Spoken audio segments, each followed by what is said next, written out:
Welcome to the Gita in Action podcast. My name's Radha, and I'm here with our family of seekers. And usually we read through the Gita every time we meet together, and we talk about its relevance to our lives. And today we're doing something extra special.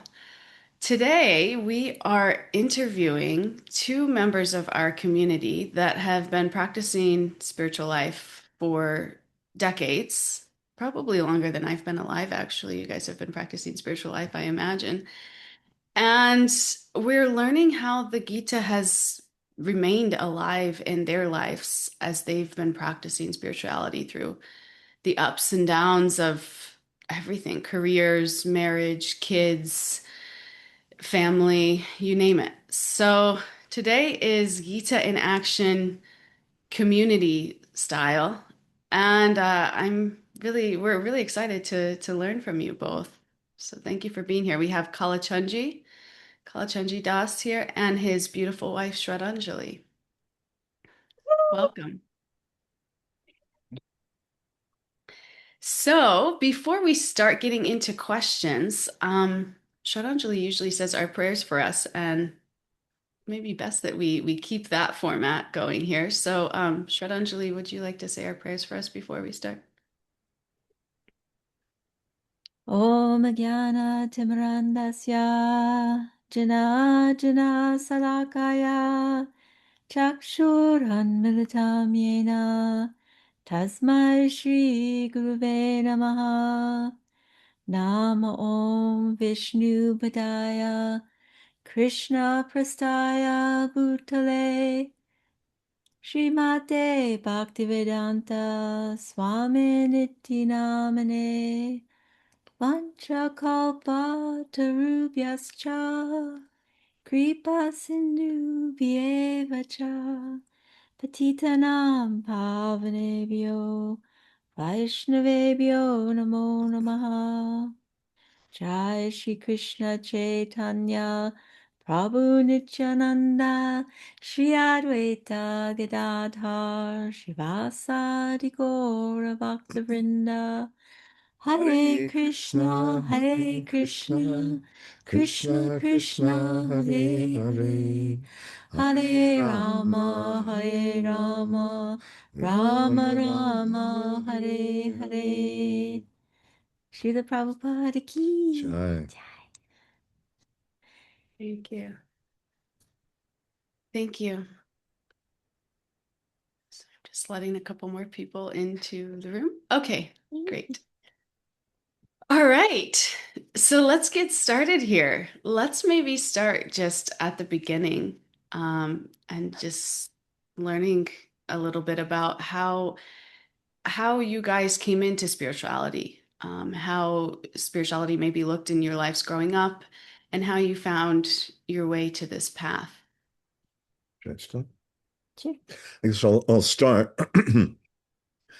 I grew up in a communist household. Our parents were communists from the 1830s. 30s, from way back. And our father he was being watched by the government when he came into the United States. He's from Austria, and he came in through England. So there was He no, escaped the Nazis. yeah. So this was in the 1930s. So there was no religion at all in our household. I know once I got a little bit older, I used to love to go to midnight mass for the whole spectacle of it. It was, and my mom's best friend was a Baptist and listened to gospel music all the time and did up Christmas, and I would hang out in her house, but that was it religion wise. And my brother was 9.5 years older than me. So it's quite a distance of age. And we were both very independent in New York City growing up.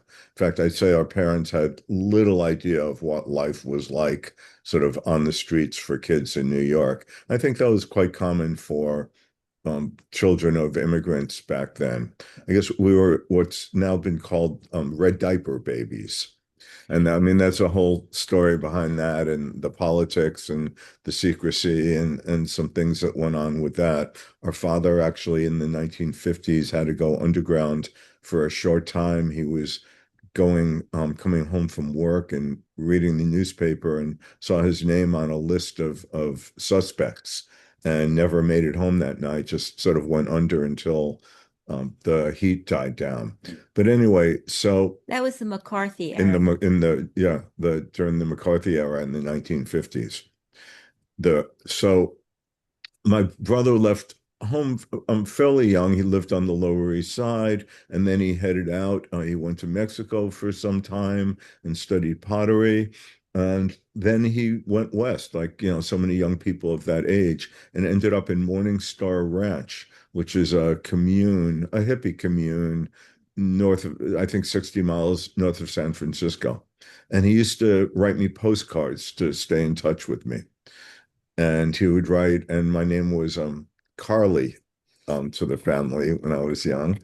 And he would write, Dear Carly, and he wrote from Mexico, I remember once, and postcards from Morning Star, he wrote, I'm living in a tree. That's all he said. And I was like a little hippie. And I just thought that was the peak of life. You could not do better than that. I was like, my brother lives in a tree. Like, I was so thrilled about that. And at Morning Star Ranch was himself, and I mean the whole story, and Vishnu John and Madhuvisa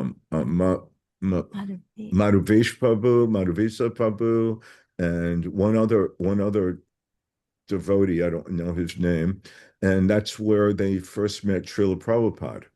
My brother was, anyway, they met Srila Prabhupada, and they were all living naked in trees.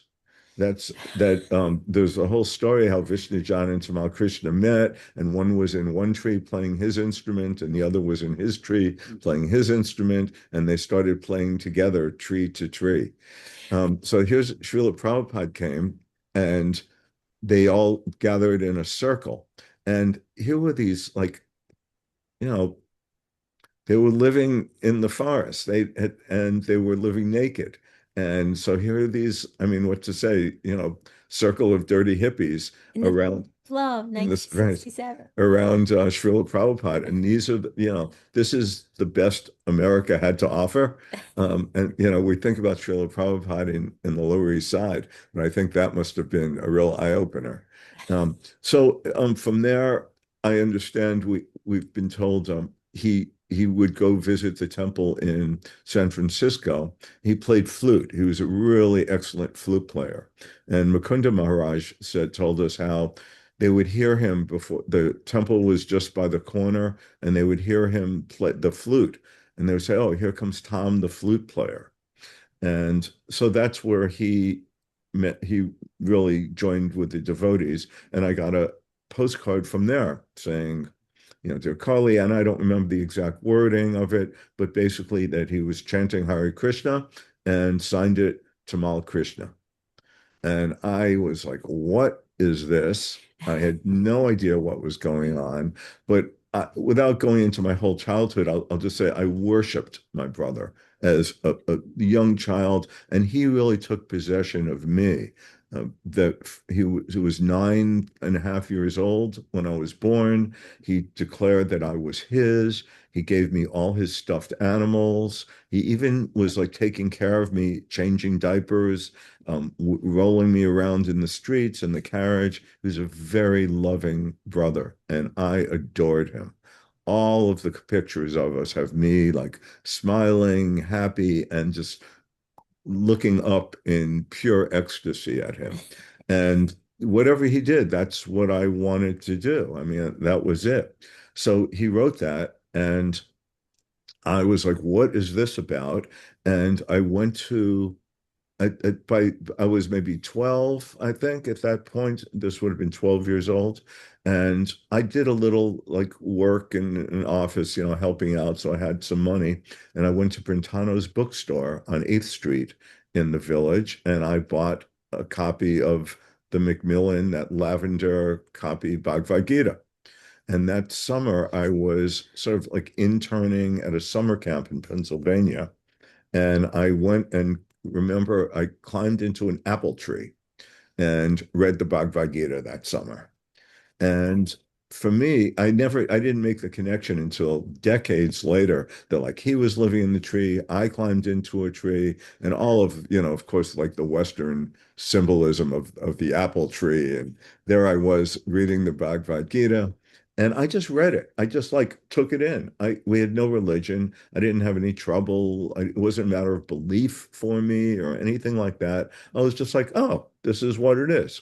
Like this is truth. This is reality. Here's Krishna, here's Arjuna. They're talking to each other, and Krishna is telling him what's up.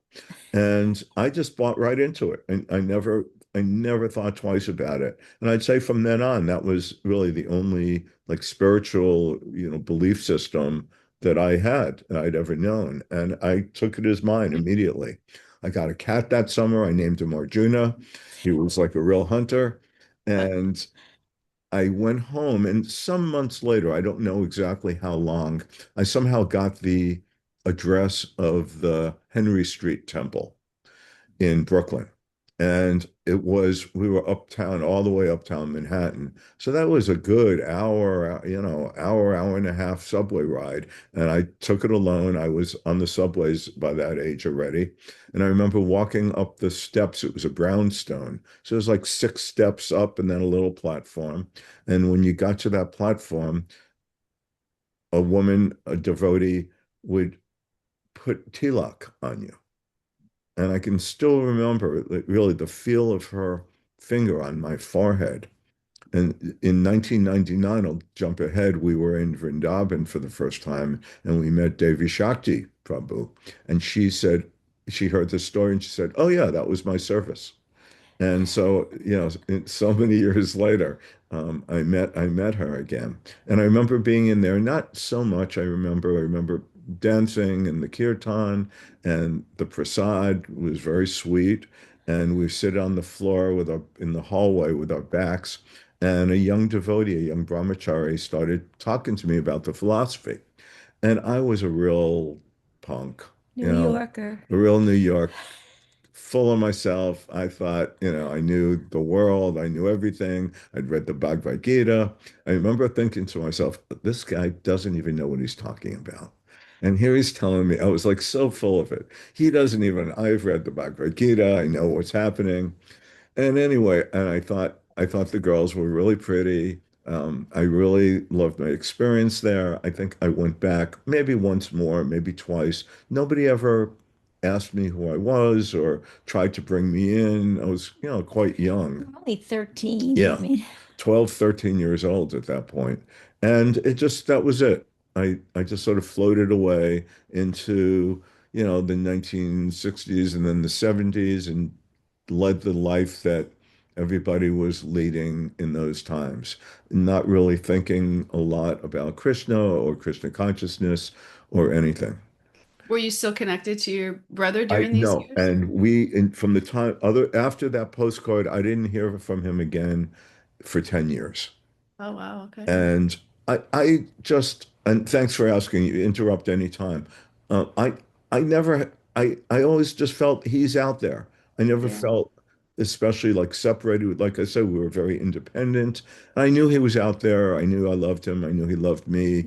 I just didn't really think twice about it. That's what you did at that time, at that age. You went out into the world. Somehow, and over the years, I would see maybe a Back to Godhead. There was that article with the famous picture of him and Vishnu John and then the other devotees in front of the bus. And I would see that. Somehow I knew he lived in Bombay. I wrote a poem, I remember, for him.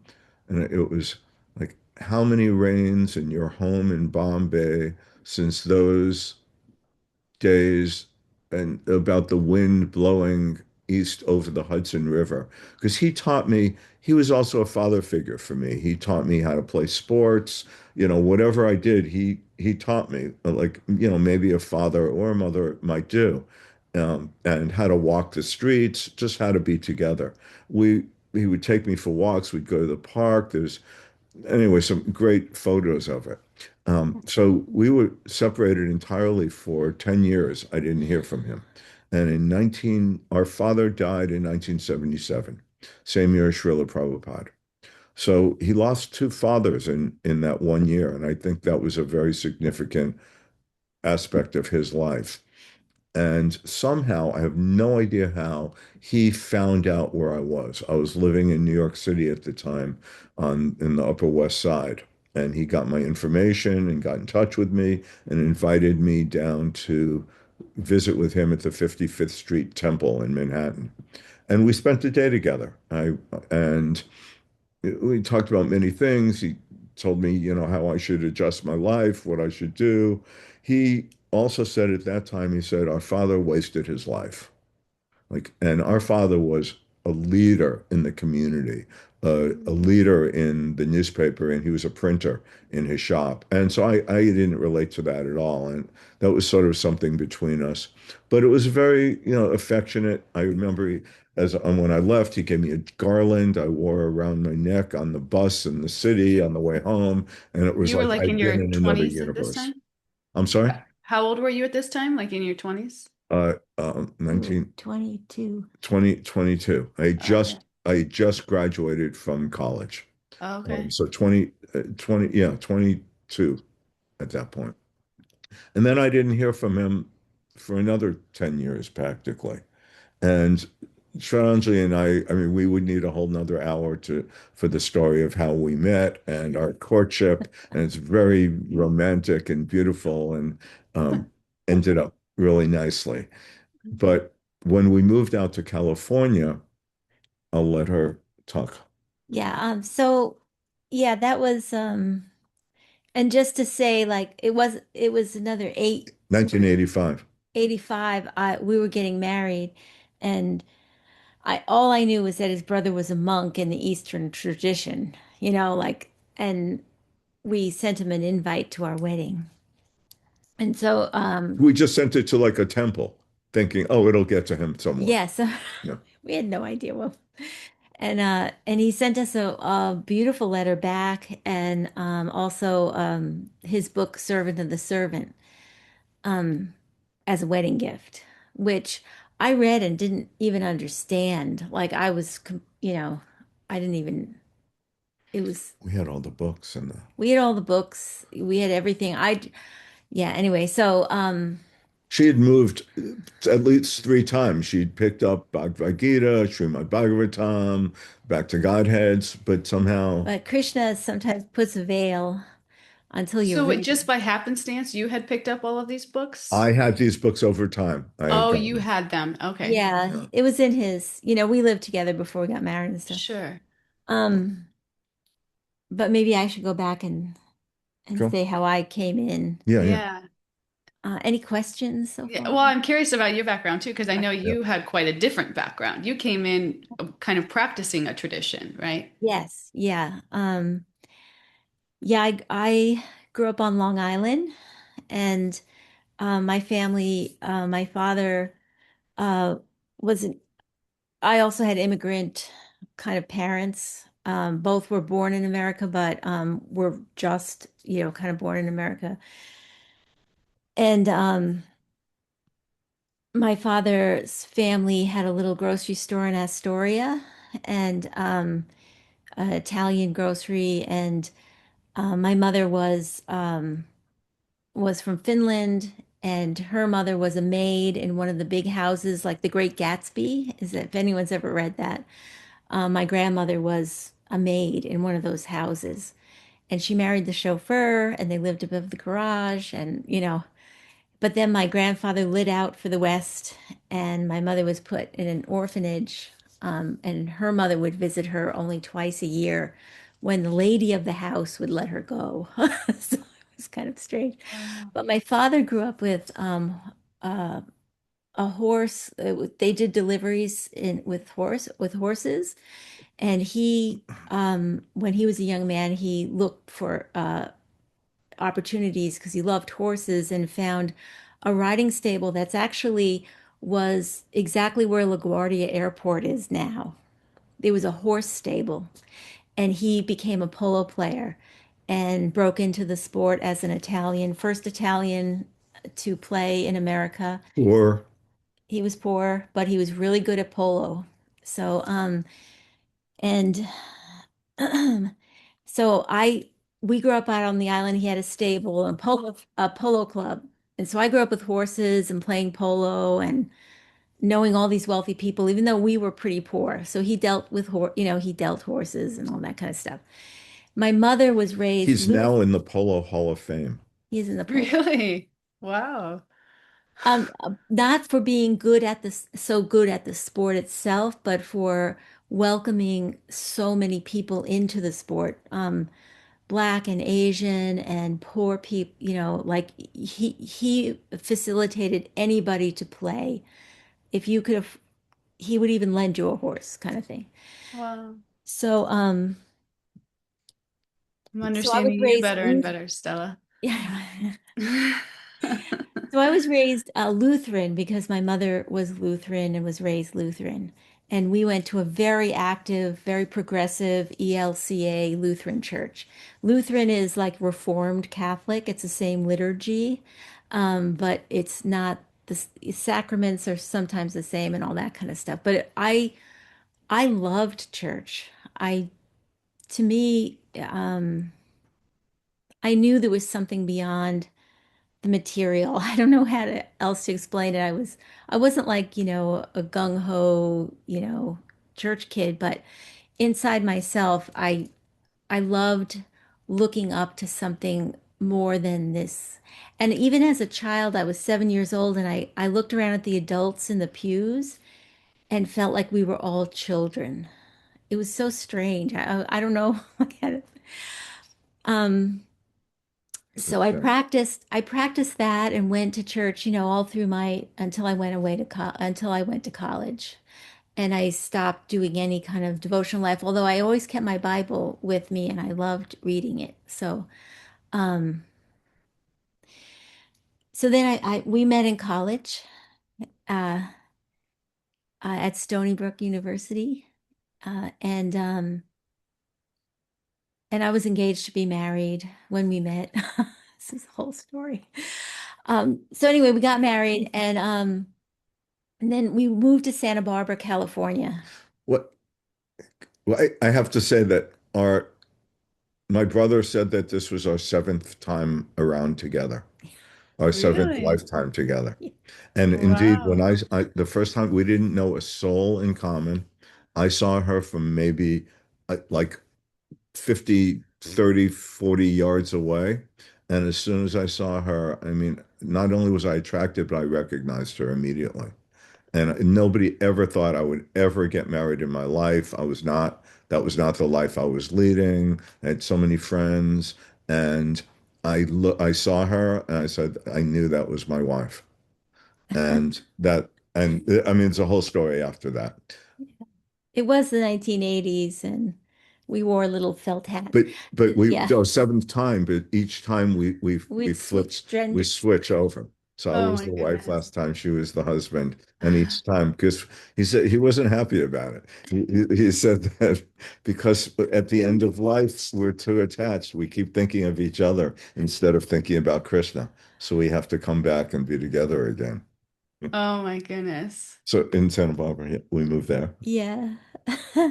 So we moved to Santa Barbara after like he was in the PhD program and I had graduated and then I went to library school and then we were still in New York, and then we got married on Long Island and then we moved to Santa Barbara. That's where he got a job. And I got a job at the public library and it was great. I mean, Santa Barbara for 20 somethings is this like a paradise. And then we had our first child, Liana, and it was when she was about 18 months old. I felt like I needed to practice something. I was, just reading the Bible on my own wasn't enough anymore. I felt a yearning. And so I went church shopping. I don't know if anyone has ever done this. Every Sunday I went to a different church. In California, a lot of people, it's like the churches are either too weird and culty, or the Christian, or people didn't go. Like I went to the progressive Lutheran church and it was like, five elderly people and no families, and I was just like, no. So we were I was really talking to my husband about it and he was cool with it. And again, in our library, we had many books, was the Gita, was the Shema, like three first two volumes of the Shema Bhagavatam and magazines.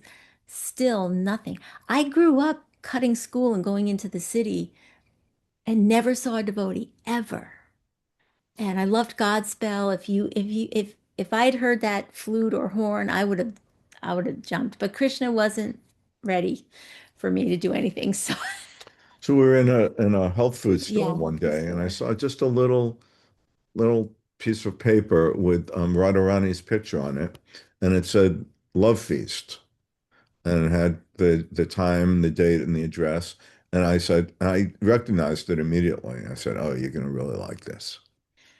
Yeah, so we went to this house in a neighborhood not far from our house, and we had a little 18-month-old Liana, and we knock on the door, and there's all these people in there, standing up like grown-ups, like packed into this small house. And our daughter darted into the legs of the people and disappeared. And I was just like, what? It's like, can you imagine Prema just disappearing into a crowd of people? So Of total strangers. total strangers. And I'm elbowing my way through, we're trying to find where she was. And she had gone directly into the side of the living room where there was an altar with a Gornitai. And she was standing there jumping up and down, trying to reach them. That was our daughter. And Hridayananda Goswami was there, and we met a bunch of devotees, and Krishna allowed her to sleep on my chest while the sermon was going on, the lecture, which Wow. was the one and only time she did that. But I Krishna was hear like, you. okay, the first time you're here, I'll let you listen as a young mother. I could Well, one of totally the relate. challenges as parents during that time, and for sure she did it more than I did, but us having to take her outside, when it Yeah. wasn't, she wouldn't cry so much, but she She would keeps sing. singing because we do the kirtans. Yeah. And she'd sing really loudly, like just in her baby, way, like like. And then as soon as the kirtan was over, she kept She singing. would stop. Yeah.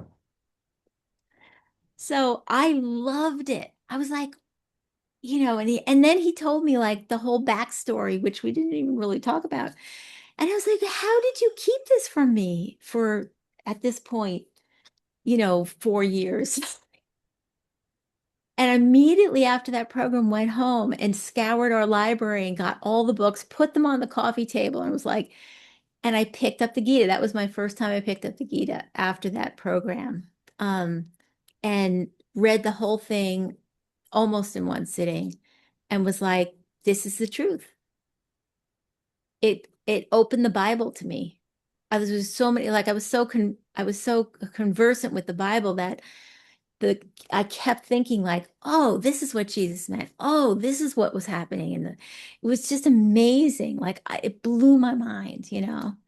And then we went to LA and I got my first sari and this I just love the colors.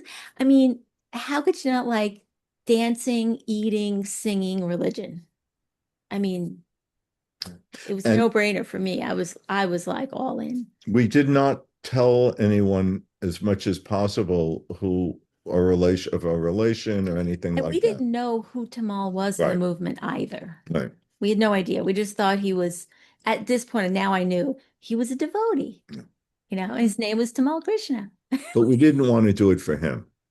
And so but eventually somehow, devotees are kind of pushy and nosy and ask a lot of questions. And so, it came out and we got a letter from him. I got a letter from him saying that he had heard from some devotees that we were attending programs. What did we think about the philosophy? Like that. And the next thing, I guess, is when we went to New York. Yeah, so that June, the same June so we went to our first program in January of 1989. And that June of 89, we were visiting my family in New York and our friends. And so at this point I was like, so is there a temple here? It was in Brooklyn. And we went and we were just in Just to have darshan at the just in temple. shorts and t-shirts, we were just like hanging out in Brooklyn, like, and so we go up to the door of the temple, and this, very handsome young man opens the door for us. And you I just said, have you ever heard of someone named Tamal Krishna? We knew it was Goswami at that point. Do you know anything about him? Do you know where he is? And he said, well, may I ask, who is asking? And so we told him, and his jaw just dropped.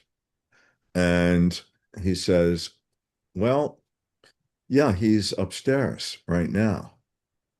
And he said, don't move, don't go anywhere. And he runs upstairs and he comes down. He says, come back in 1 hour. And so that was good because I realized we weren't really dressed for the temple. Like I had shower no dress. a leg. So we went back to where we were staying in Brooklyn and like got as dressed up as we possibly could. I washed the baby, got hers, For a and couple of showers, yeah. And went back. And he brought us upstairs. And this young man who was was Kastuba. And it was his Kastuba of Wisdom of the Sages. Yeah.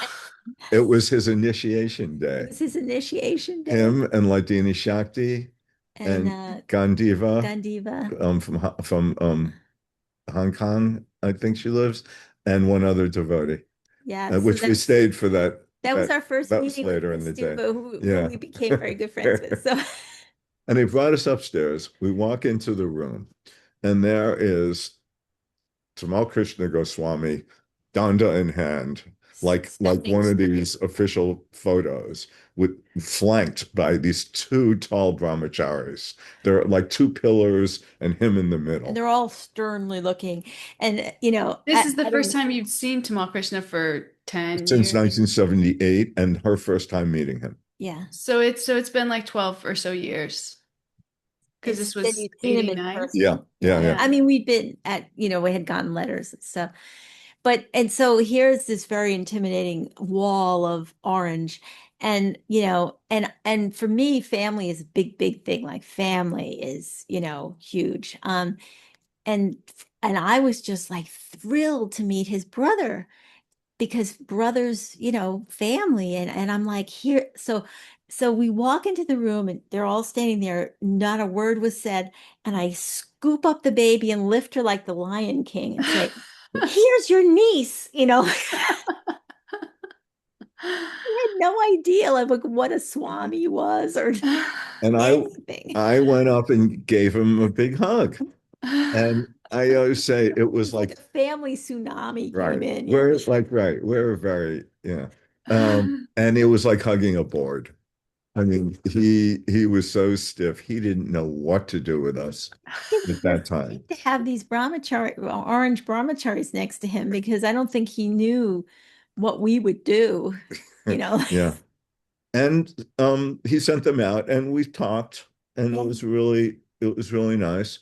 And then, we went down to the initiation. Went to the initiation, except that I had to, of course, leave because here it is with the fire sacrifice, and Liana wouldn't stop singing. So she's still.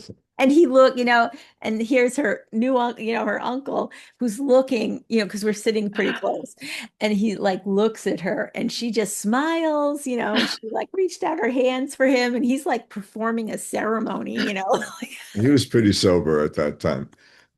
And it was hilarious. And I guess next, then we exchanged letters. And the next time was whatever year was that, I get a phone call when we moved to Iowa. So it was 1991, 92, like that.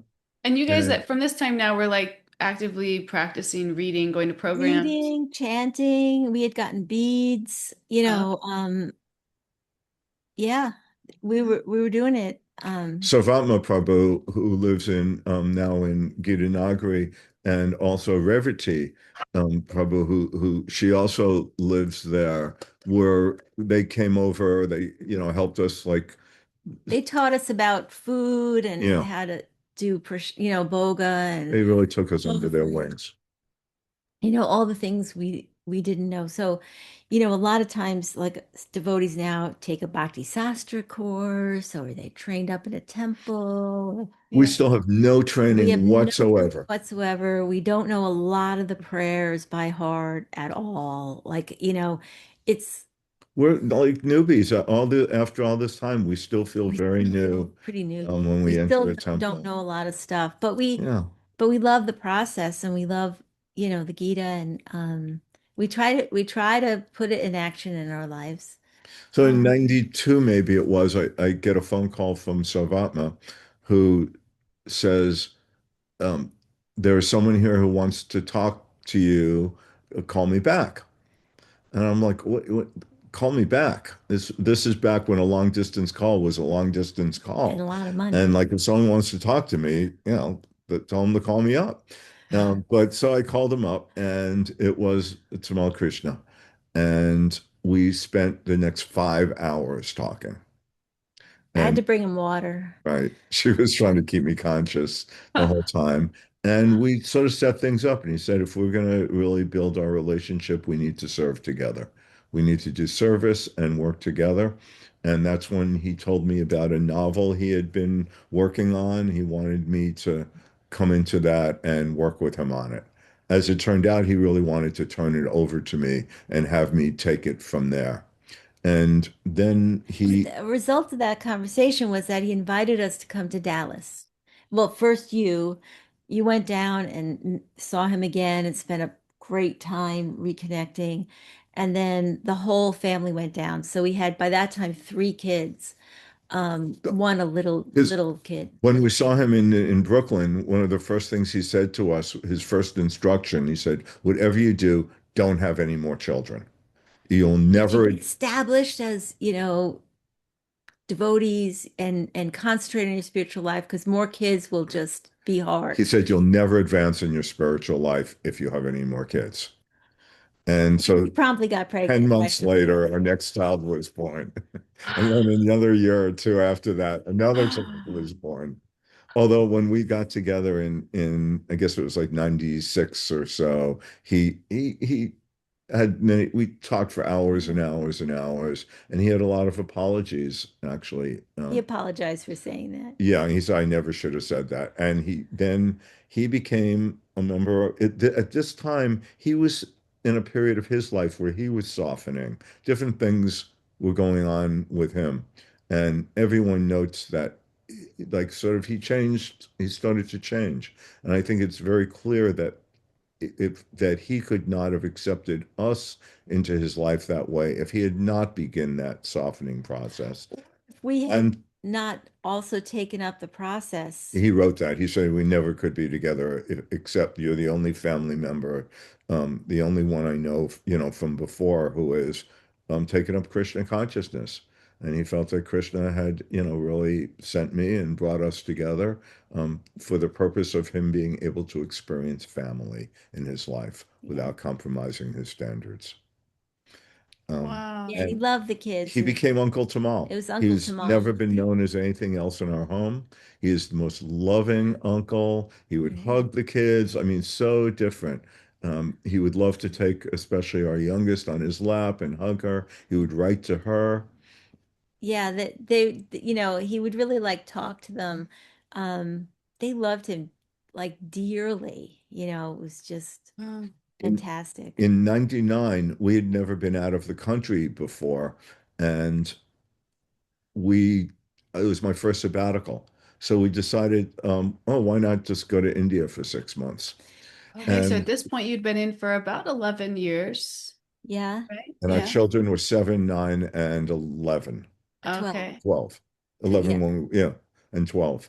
And so we went to India yeah. and we were And in, what was nice too when you have kids, in those years there were some like Sunday school curriculum for devotee kids. They were just starting to do that.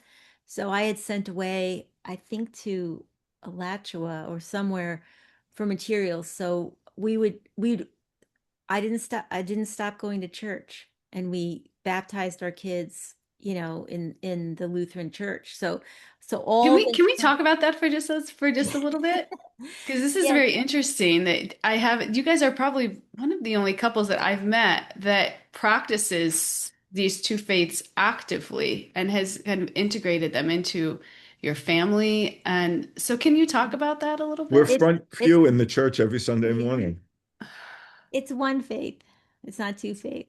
Oh, It's okay. one faith. God speaks to all his children across the world according to time, place, and circumstance. Where we're born may have a faith tradition, and I emphasize tradition. It's one faith around the world, but the traditions vary, and the personalities who bring that message vary. So I was not going to abandon my beloved Jesus,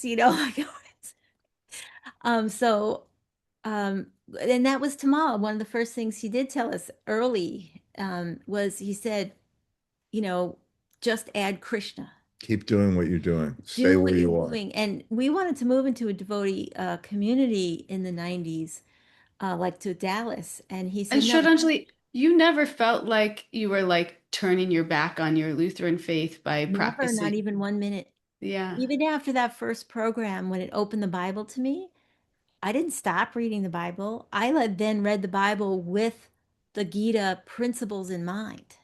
And I looked at all like my favorite stories, and I like was connecting them to the Gita. So I'd have the two books, you know. I loved it. I felt like, one of the big things two things that Jesus said that were very Krishna conscious, or I thought was like, he said, I only tell you some things. There's many more things to tell you.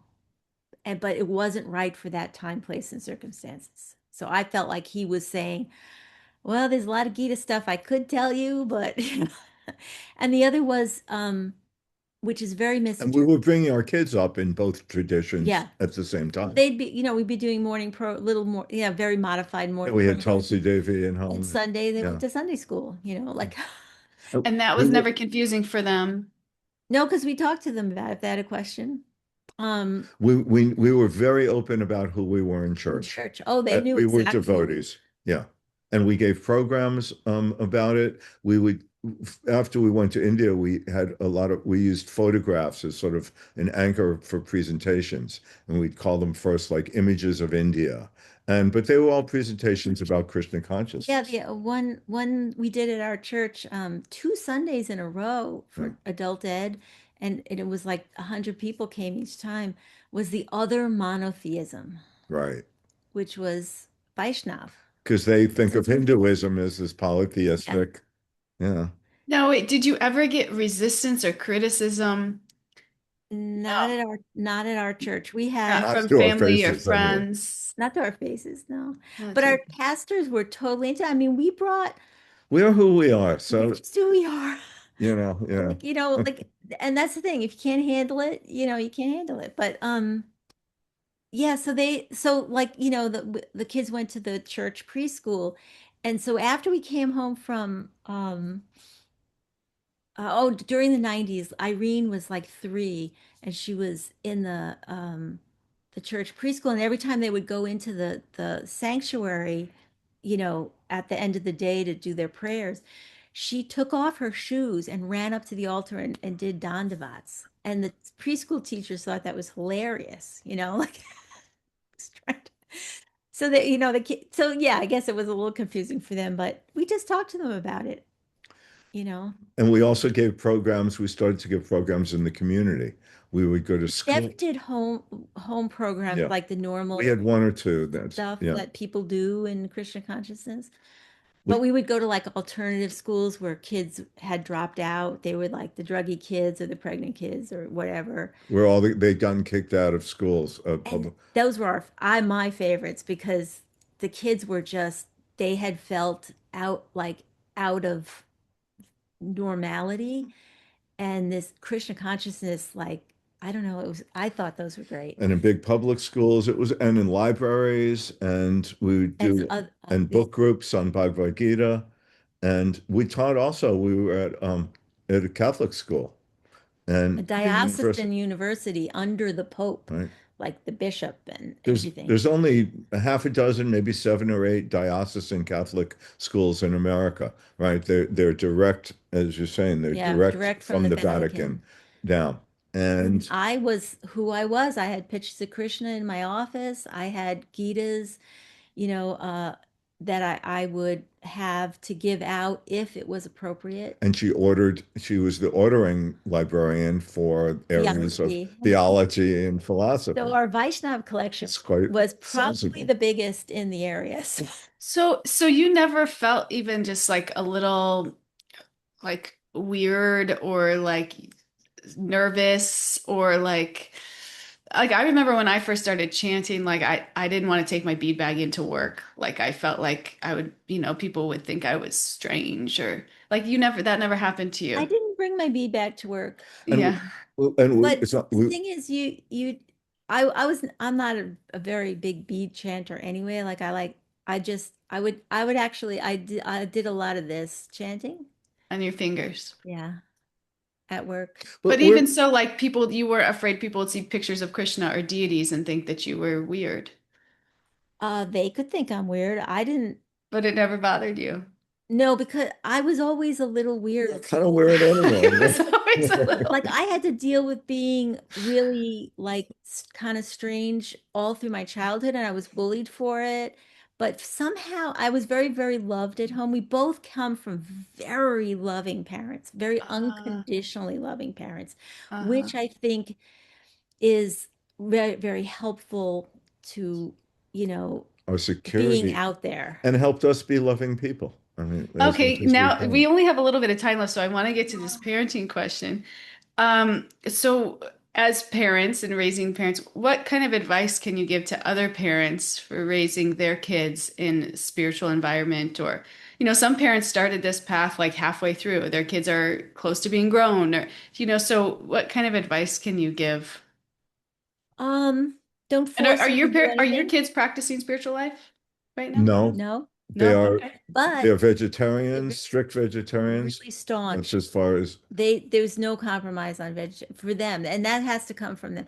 For me, a parent should be a lighthouse, and you get used to the choppy water of life, and then they have to sail out, and they'll see the light for a while, but then they have to do their own journey and become their own light. It has to come from them. So we presented it all to them. We never forced them to do anything except listen and, at that point, but outside of our instruction or the going, how to behave in a temple, sure, we told them how to do that. And we didn't let them run wild. They had to listen to the lecture. They could color, but they had to listen. And we talked to them about it. We're very big explainers to our kids. So, and sometimes they'd roll their eyes like, oh, you tell us too much, but it goes in their ear. And um, so certain things like our daughter was in a near accident and she called me and was like, I just started chanting Krishna, Krishna, Krishna, Krishna, So it's those kind of things. and And they identify that way. yeah. And our son has, he's in a shringa. He has it in his room with his little, he has a little thing. But what I see them being Krishna conscious as, not in practicing these outward things, they are so compassionate.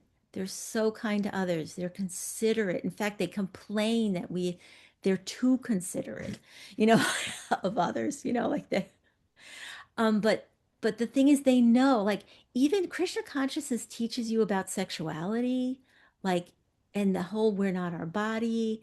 So it's, you know, so they were very accepting of anyone's whatever because they thought, well, they're just the soul. And that's how my father was like They have too. a deep They have philosophical they have understanding. a deep philosophical understanding because they heard all this stuff and they But I agree with what you said that just not to force to, Yeah. to let them come on as they come, to let them have the experience and then Yes. they can choose, Yeah. not to not that they shouldn't have the experience. Otherwise, there's no choice if there's no How do you know what to choose if choices. you don't know what the choices are, Yeah. right? Yeah. How do you guys, this might be a little bit of a tough question, but how do you how do you take that as a parent? Like, is that hard for you?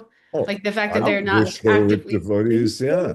I'm like, if they were going through a hard time, I'm like, well, just chant. Yeah. Like get your beads out. They have beads. And chant, like or go to the temple or go, like or read the Gita, Our kids are now 33, 36, 39. yeah. So we have little direct influence on it. But like our youngest Irene, she took her Gita to college with her and talked to people about it.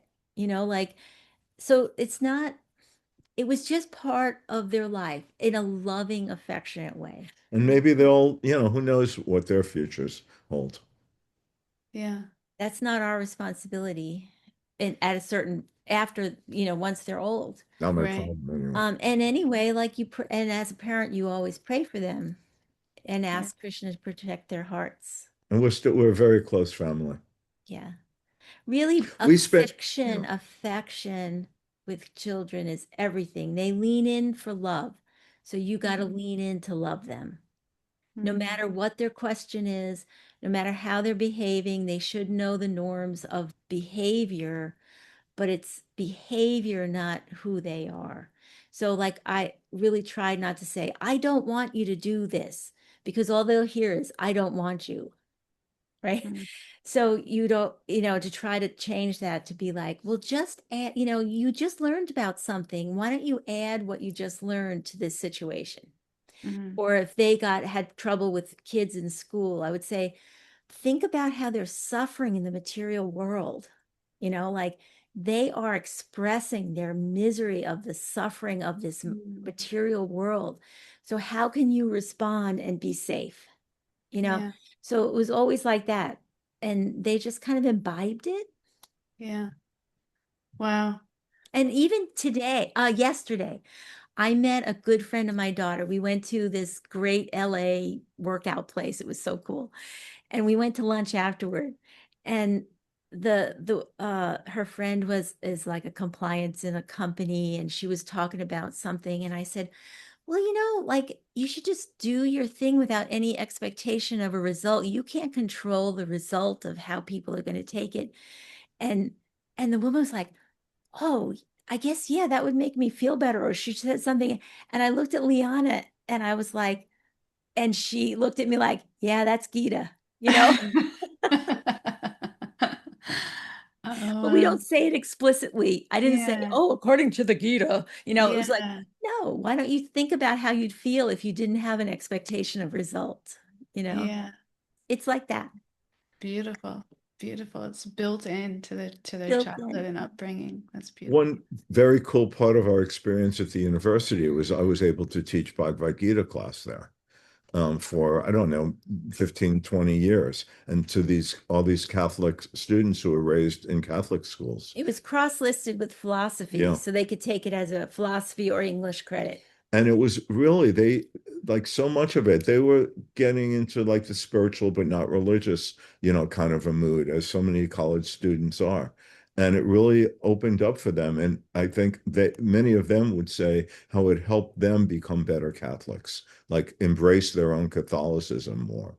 And then we took maybe 4 groups of students and church members to Vrindavan on Cool. service learning trips.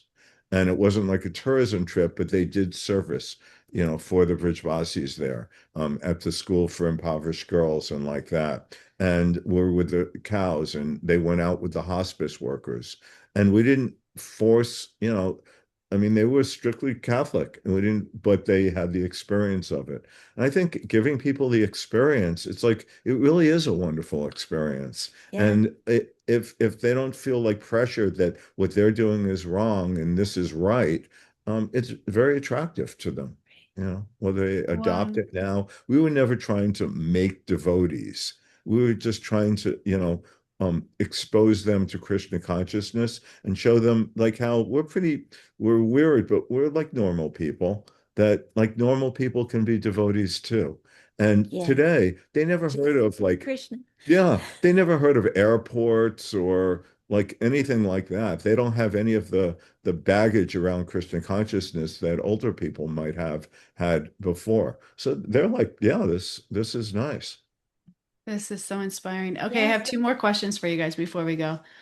The first is what part of the Gita or what principle in the Gita or can you tell us something that like has really resonated with you or has really kind of been transformative in your lives?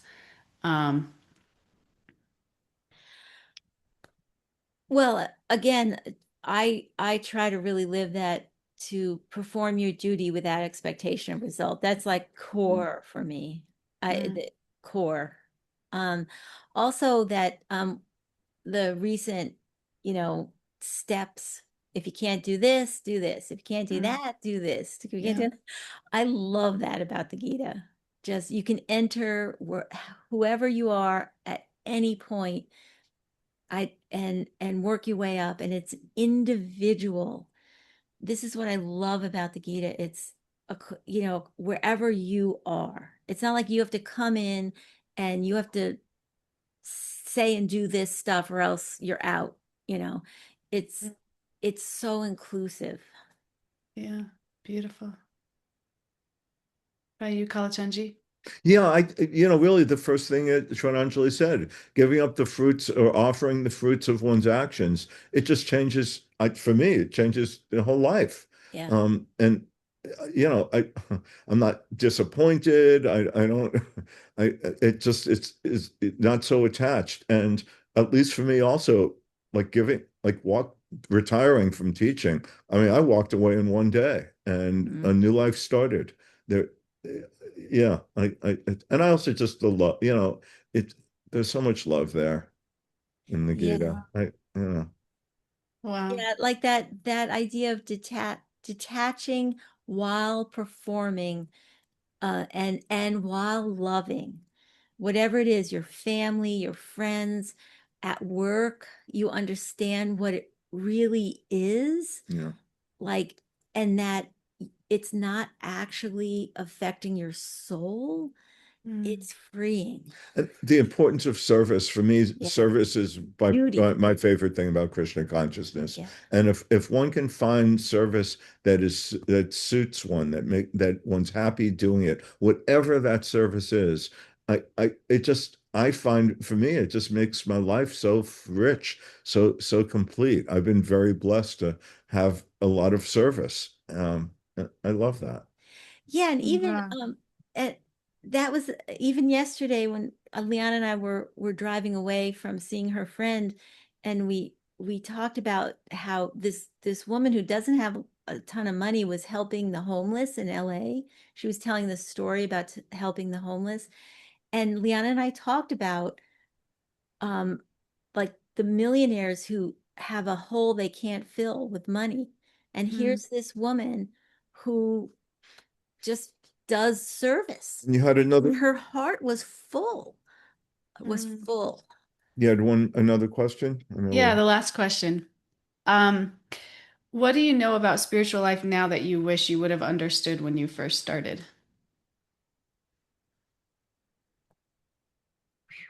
Wow. I didn't give these questions to them before, so What do I they're know? they're very much on the spot. I don't. I'm one thing I love about this sangha, this class, is like I feel new again. Yeah. It's everything. After, from 12 years old, all the years in the university, it's so brand new for me.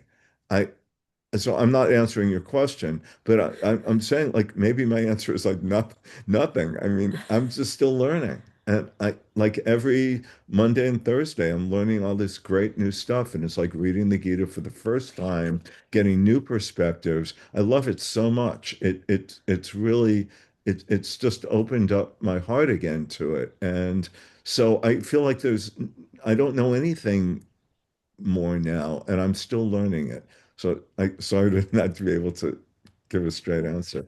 And I would say like I wish I had sought out more association very, very early. Hmm. Because it's this association, even right here, that is so nourishing to one's practice and one's life and one's, happiness. And, we were kind of isolated in Iowa, um, and we didn't have Zoom and technology. We're almost 4 hours away from closest temple. And we even that temple, we would go all little family, everything, little sikas on jam and dressed up, and no one would talk to us. No one talked to us. We'd go to the temple, we'd do all the things, we'd eat and leave. So maybe that Krishna consciousness is something in one's life, not just something one finds in the temple. Yes. We Hmm. had to, and that was Tamal Krishna's vision for us, is that he knew us well. I'm very rebellious. I probably would have been thrown out of a temple because like I don't do it if I don't want to do it. So being at home, we had to incorporate it in an actual life that looks like. And we have many friends who aren't devotees, but are beautiful people that we found who have generous hearts. And we're friends with them. And so we share love. Yeah, we try to represent Krishna Yeah. consciousness in who we are. Wow. Wow. I am so inspired by you both. I was inspired by you both before this interview, but now I feel even more inspired by you both. You're both just so real, so vulnerable, so authentic, and and also at the same time, you've really learned these things and integrated them into your lives in a way that it's become like lived knowledge, lived spiritual life. And for a long time, for almost 40 years. So it's really inspiring to us all. Thank you. Thank you all for coming and for sharing your story, which was like that needs to be written in a book or something. I was like on the edge of my seat every crazy detail. We needed And like 3 more hours. I know, I realized that. I was like, oh my gosh, we really do we need another segment. Because there's so much that we could still And unpack. anyone can, write, call, whatever, Zoom us with any questions or Oh, anything. yeah. And but we also, would like to hear other stories. Yes, and maybe this is a good thing every once in a while to interview someone. Where are they at? Like what's going on with them? Because I would have loved to have heard those stories too as an early person. And again, we're decades in. If you're just starting out, don't try to jump ahead. Just do little things to bring it in. That's all we did. We did not jump to this. We were not like this in 1993, like And Hmm. Rana is so great at reaching us all where we are. Sarada, you're true, Mm. true. Mm. Okay, so Thank you. wonderful. Thank you. Thank you both. And I agree. Let's do this again. Let's do these interviews and get to know each other better and learn from each other. And because that's what it's about, like you said, right? This If it's community. Gita in action, what Yeah. are you acting? What is the actions? Yes. Yes. Beautiful. Thank you all. Thank you. And we'll see you on Monday. Jai. Bye. Love you all. Thank you. Bye. Hare Krishna.